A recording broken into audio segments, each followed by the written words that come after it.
বোকামি করলি মনে হয়, একটু চান করে বেরোতে পারলি না, সেই তো দেরি হচ্ছে। হ্যাঁ, ওটাই বলছিল। হ্যাঁ গাইস, তোমরা সবাই কেমন আছো? আশা করি সবাই ভালো সুস্থ আছো, আমিও মোটামুটি আছি। আর এই যে এবার মুম্বাইয়ের ভিডিওগুলো দেব, মানে কলকাতার থেকে মুম্বাই আসছি, তো এখন রাস্তাতে আছি আমরা। এখন এই মানে কলকাতায় রয়েছি, কলকাতার ভিডিও এগুলো, মানে কলকাতা থেকে মুম্বাই আসার পথের ভিডিও। তো এই যে মা আর আমরা সবাই, মা, আমি, বোন আর মা এসেছিলো ছাড়তে, ভাই আর বাবার কাজ ছিল তো ওরা আসতে পারেনি। তো আমি, মা, জিৎ আর সোহান আর বোন এই কজনেই এসেছিলাম, গাড়িতে করেই এসেছিলাম, তো অসুবিধা হয়নি।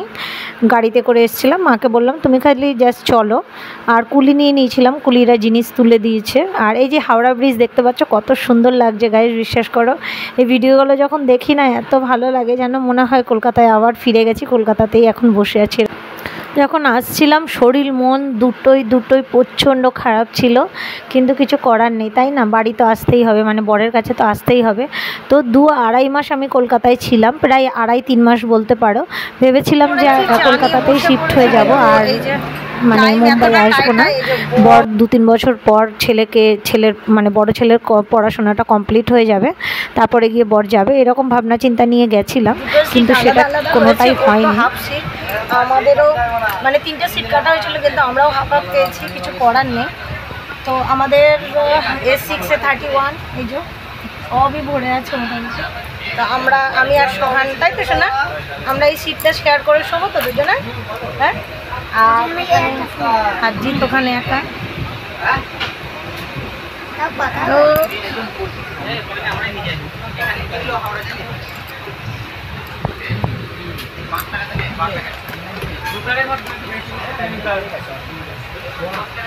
সবাইকে ছেড়ে যেতে অনেকটাই কষ্ট, বলে না যার কপালে যত আছে ততটাই কিছু করার নেই। আমি অনেকবারই অনেক চেষ্টা করেছি যে কলকাতায় এসে থাকা, কিন্তু সেটা কোনোদিনই সম্ভব হয়নি।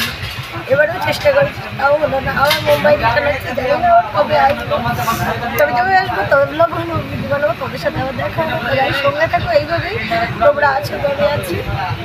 তো এটাই একটা মানে কি জীবনের পার্ট হয়ে গেছে। তো এটা কোথায় পৌঁছেছি খেয়াল নেই, আমার মনে হয় খড়গপুর বা টাটা তেমন কিছু হবে, বুঝতে পারছি না ঠিক মানে কোন জায়গাটায় পৌঁছেছি, কিন্তু আমার মনে হচ্ছে টাটা জংশন হবে, কেন খড়গপুর তো আগে পেরিয়ে গেছিলাম, এটা একটু বিকেল লাগছে। তো এখানে কিছু মানুষের কথা আমি বলতে চাই, আজকের আমার কলকাতা থেকে চলে আসতে হতো না, যদি নিজেদের লোকের সঙ্গটা পেতাম তাহলে হয়তো আমার কলকাতা থেকে চলে আসতো না। বর ছিল না ঠিক আছে, কিন্তু সবাই তো ছিল, শ্বশুরবাড়ি বাপের বাড়ির লোক সবাই ছিল। আমি কোনোদিন এই কথাগুলো গাইস শেয়ার করতে চাইনি, অনেকবারই বলেছি যে তোমাদেরকে জানাবো, বলবো, কিন্তু বলেও বলতে পারি না, যেহেতু সোশ্যাল মিডিয়া প্ল্যাটফর্ম। বাকিটা থাক, আর বললাম না। তো যাই হোক, আর কিছু লোকের সাহায্য খুব পেয়েছি, যেমন কি আমার বন্ধু আছে একটা ওখানে কলকাতায়, শুভ। তো শুভ, তোকে থ্যাঙ্কস, অনেক কিছুতেই তুই সাহায্য করেছিস, যেমন কি আমার গণেশ পুজো বা আদার কোনো কিছুতেই তুই বলেছিস যে আমি সঙ্গে আছি, নো চাপ, তো তোকে থ্যাঙ্কস। আর সবথেকে বড় কি বলে জানো তো, মেন্টাল শান্তি, সবথেকে বড় শান্তি, সেটা হচ্ছে কিছু লোক আমাকে দিয়েছে, যেমন কি যখন অসুবিধায় খুব হতো মাকে বলতাম, মাকে ডাকতাম। আর কে, হ্যাঁ, আমার একটা জামাই আছে, আমার মানে আমার জামাইবাবু, মানে আমার নন্দায়ের যে জামাই, বড় জামাই, মানে আমার ছোটদি ভাই, মানে আমার ছোট ননদের যে জামাই, রেণুকার বর, তোমাকে থ্যাঙ্কস সম্রাট, তুমি অনেক এতেই পাশে এসে দাঁড়াবার চেষ্টা করেছো, তোমাকেও থ্যাঙ্কস। আমার মাকে থ্যাঙ্কস, শুভ তোকে থ্যাঙ্কস। তো কিছু লোকদের, আর আমাদের বাড়িওয়ালা কাকিমাদেরও বলবো থ্যাংক ইউ, যেটুকানি সময় আপনারা ছিলেন আমাদের পাশে, তার জন্য অনেক ধন্যবাদ। কিছুটা হলেও তো সাপোর্ট সিস্টেম ছিল আমাদের, যখন কেউ ছিল না মাথার ওপরে, তখন আপনারাই আমাদের প্যারেন্টস ছিলেন, মানে আমার আর আমার ছোট ছেলে। যাই হোক, সবাইকে থ্যাঙ্কস। যদি কোনো ভুল ত্রুটি হয়ে থাকে ক্ষমা করবে, যাদের বলতে পারিনি, আমার মনে হয় আমি সবাইকে বলেছি। হ্যাঁ, আরেকটা মানুষ আছে, আমার নন্দাই, আমার ননদ, ওদেরকেও সবাইকে অনেক ধন্যবাদ। মানে ওদের বাচ্চাগুলোকে নিয়ে ননদ নন্দাইকে নিয়ে অনেকটা সময় কাটিয়েছি। পুজোতে তোমরা দেখেছো যে সেলিব্রেশনগুলো করেছি, আনন্দ করেছি, খুশি পেয়েছি, সব আমার ননদ নন্দাইয়ের জন্য। তো ওদের তো হাত জোর করে ধন্যবাদ, মন থেকে অনেক ভালোবাসা তোমাদের সবাইকে, তোমার বাচ্চাদেরও। তো যাই হোক, কিছু কিছু মানুষের জন্য ওখানে অনেকটাই ভালো ছিলাম। আর মিঠুন, তোকেও থ্যাঙ্কস, তুইও অনেক হেল্প করেছিস মাইন্ড ফ্রেশ রাখতে। তুই বলেছিলিস যে জামাইবাবুদের বাড়ি যেতে, তো তার জন্য থ্যাঙ্কস তোকেও। তো অনেক লোকই আছে খুব হেল্প করেছে, আর কিছু লোকের নাম বলবো না, মানে যারা হেল্প করেনি বা পাশে এসে দাঁড়ায়নি, তাদের মেন্টালিটি কীরকম সেটা তো ওখানে গিয়েই আমি বুঝতে পেরে গেছি।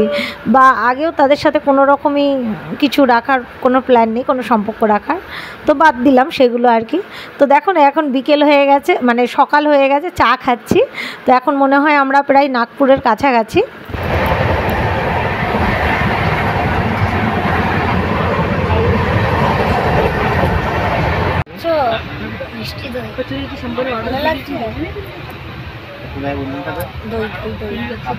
কোম্পানি জানি না, ইচ্ছা করছে না, গরম হচ্ছে, ঠান্ডা, আর সবাই এসে আমাদের সিটগুলোকে ঠিক করে দিচ্ছে, কিছু বলাও যাচ্ছে না। এক স্টেশন সব বসছে, পুরো গাড়ি পুরো ভর্তি, মানে কি অবস্থায় দেখো, পুরো গাড়ি ভর্তি।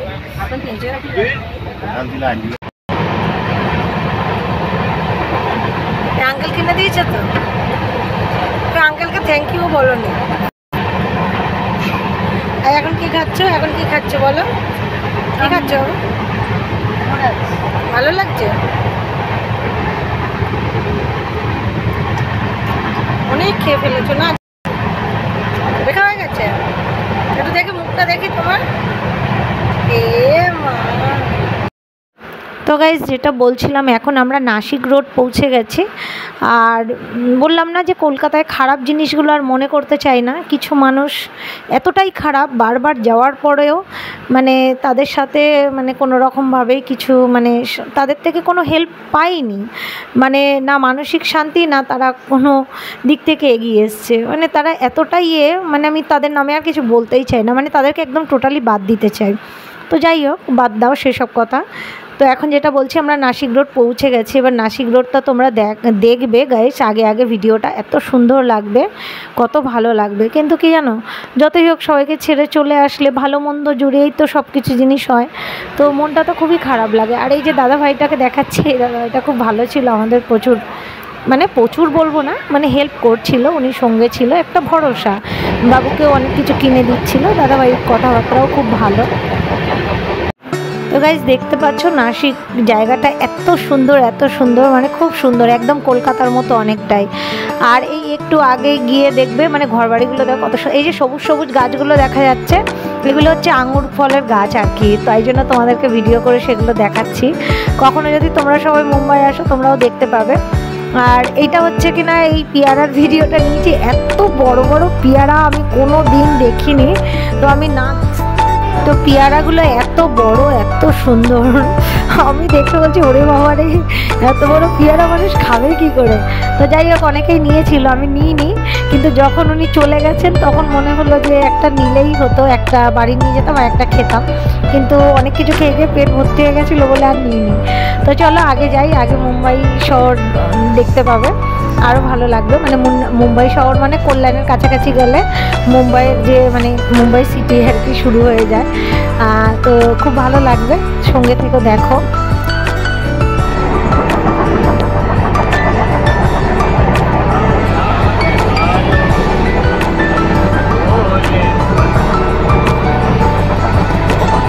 তো দেখলে পাহাড়টা কত বড় বাবা, আমি ওই জন্য বারবার ওটাকে তোমাদেরকে দেখানোর চেষ্টা করছিলাম ভালোভাবে, কিন্তু দূর থেকে তো অতটা ভালো আসছিল না, কিন্তু দেখো তবুও বোঝা যাচ্ছে খুব বড় পাহাড়টা।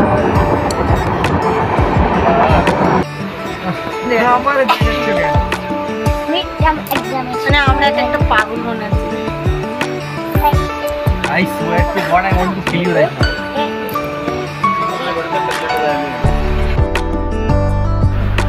তো গাইস, এবার কিছুক্ষণের মধ্যে কল্যাণে ঢুকবো। কল্যাণ পৌঁছানো মানেই আর কি মুম্বাই সিটি, মানে মুম্বাই শহরটা চালু। নাগপুরে ঢুকেছিলাম যখন, তখন ওইটা মহারাষ্ট্র ছিল, মানে নাসিক পর্যন্ত মহারাষ্ট্র ছিল। এবার কল্যাণে ঢুকবে, কল্যাণ ঢোকা মানে মুম্বাই সিটি, মানে আমরা মুম্বাইয়ের মধ্যে থাকি। তো সেটা শুরু হয়ে গেছে, দেখতে পাচ্ছ বড় বড় বিল্ডিং, এত আলো, দেখে সবাই বুঝেই গেছে যে এটা মুম্বাই সিটি শুরু হয়ে গেছে। তো ফাইনালি আমরা মুম্বাই পৌঁছে গেছি, মানে দাদর স্টেশনে নেমে দাঁড়িয়ে আছি, বরের জন্য অপেক্ষা করছি। বর লেট হয়ে গেছে, আমরা নিজেরাই জিনিসপত্র সব নামিয়ে নিয়েছি এক দুজনের হেল্পে। তো যাই হোক, দাদরে দাঁড়িয়ে রয়েছে, এবার বর আসবে। আমরা প্ল্যাটফর্মে বসে আছি, জ্ঞান রোড, তোমরা আর কি চিনবে না, তবুও বলছি না, জ্ঞান রোডে বসে আছি।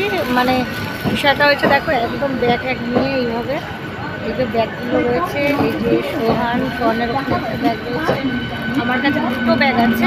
আর একটা ব্যাগ হয়েছে, আমরা যে আগের ট্রেনটায় উঠেছিলাম সেই ট্রেনটার মধ্যে আমার বর কী করেছে, উপরে একটা ব্যাগ রেখেছিল, সেই ব্যাগটা কী করেছে সে নিয়ে চলে গেছে। আর আমরা নেমে পড়েছি, আমরা যাই না, খেয়াল নেই। এবার আমার বরকে বলেছি তক্ষুনি তুমি পেছনে ট্রেনটা ধরে দৌড়াও। এবার বলছে না পাবো না, বেকার যাওয়া, এই সেই হ্যানা ত্যানা বলছে। বললাম তুমি একবার যাও তো, ট্রাই তো করো। জিতকেও পাঠালাম, কারণ ওর বাবা একা যাবে। বললাম তুই যা, বাবা বুঝবে কি বুঝবে না অতটা, যদিও বোঝে, তবু একটা জিত সাপোর্ট সিস্টেমের জন্য পাঠালাম। তো গাইস মানে সুখবর, এর আগে যখন ব্যাগ হারিয়ে গেছিলো পাইনি, সেটা নালাসোপাড়ার মধ্যে হয়েছিল, আমরা যেখানে থাকি। বাট এখন যে ব্যাগটা হারিয়েছে সেটা পাওয়া গেছে। আর ট্রেনটা চলে গেছিলো তোমার চার্চগেট, ওখানে গিয়ে আবার জ্ঞান রোড থেকে চার্চগেট গেছে, ওখানে গিয়ে ব্যাগটা পেয়ে গেছে। তো সেটাই সুখবর, ওরা আসছে, তারপরে গিয়ে যাবো। এই এখন আমরা দুজনে বসে আছি, চিপস খাচ্ছি, এনজয় করছি, কোল্ড ড্রিঙ্ক খাচ্ছি, কোনো চাপ নেই, শরীর সুস্থই আছে। তো চলো আবার বাড়ি গিয়ে তোমাদের সাথে দেখা হবে, এখনকার মতো টাটা। এই ব্যাগটা হারিয়েছিল আর জিৎ দৌড়েছে, একটু ব্যাগটা দেখিয়ে দাও। এটা তোমার দাদাবাবু দিয়েছে, মানে আমাদের জামাই দিয়েছে ব্যাগটা, নতুন তৈরি করা ব্যাগ। তো যাই হোক, আর ওই যে বর ট্রেনের জন্য ওয়েট করছে, এক্ষুনি দুটো ট্রেন চলে গেল। তো গাইস, এখানে কিছু কথা আমি বলবো, যেমন কি আচ্ছা আগে বলি, আমরা ট্রেনে উঠে গেছি, আমরা থাকি হচ্ছে নালাসোপাড়া। আমরা দাদর থেকে ট্রেনে ওঠার কথা ছিল, কিন্তু আমরা একটু এগিয়ে গেছিলাম। কুলি বলল যে তোমরা একটু এগিয়ে যা, মুম্বাই সেন্ট্রাল থেকে ধরো, তাহলে তোমরা একটু খালি পাবে, ওই জন্য আমরা আর কি একটু এগিয়ে গেছিলাম। তো যাই হোক, ট্রেন পাওয়া গেছে, নালাসোপাড়া যাব, অনেকটাই রাস্তা এখন। তো কিছু কথা যেটা অনেকেই ভাবে না, যে মুম্বাইতে থাকি, অনেক সুখে থাকি, অনেক ভালো থাকি, মুম্বাইয়ের মতো জায়গায় থাকি, কত পয়সা আমরা ইনকাম করি, অনেকেই বলে এরকম কথাগুলো। কিন্তু এটা কেউ মানে বোঝে না যে ভালো মন্দ মিলিয়েই তো জীবন, তাই না? মানে যে আমরা সত্যিই কি এখানে ভালো থাকি, সেটা কি কেউ কোনো দিন এসে দেখেছো বা জেনেছো আমাদের বিষয়ে, যে আমরা কিভাবে রয়েছি না রয়েছি?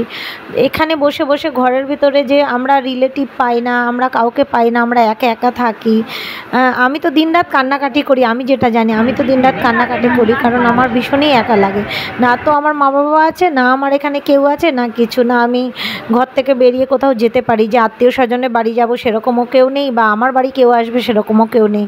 সারাক্ষণ এই ঘরেই আমাদের কেটে যায়, যে কখন কলকাতায় যাই তখনই, নাহলে ঘরবন্দি হয়েই পড়ে থাকি। তো সেই যে জলগুলো ফেলে, চোখের জলগুলো ফেলে যে পয়সা ইনকাম করতে হয়, সেটা কেউ বোঝে না। চলে এসেছি, খেতে বসেছি সবে মাত্র। তো এত তাড়াতাড়ি খেতে বসেছি কী করে, এখন 12টা 40 বাজে, মানে 1টা বাজতে যায়, আর আমরা খেতে বসেছি। ঘরে সবে মাত্র ঢুকে ফ্রেশ হলাম, বর একদম জল তুলে রেডি করে রেখেছিল, আর এসে জাস্ট সারপ্রাইজ সহ যে রান্না রেডি। আমি বলি যে খাবার কেন কিনছে না, ঘরে গিয়ে রান্না করবো না কি, বিষয়টা বুঝতে পারছি না। এসে দেখি মাংস ভাত সব রান্না করে রেখেছে, তো কত ভালো বলো। তো চলো তোমাদের দেখা কি কি রান্না করেছে। মাংস, স্যালাড, কিন্তু ভাত দেখ কীভাবে রান্না করে জল জড়িয়ে রেখেছে। এনি চলো, আবার অন্য ব্লগে তোমাদের সাথে দেখা হবে।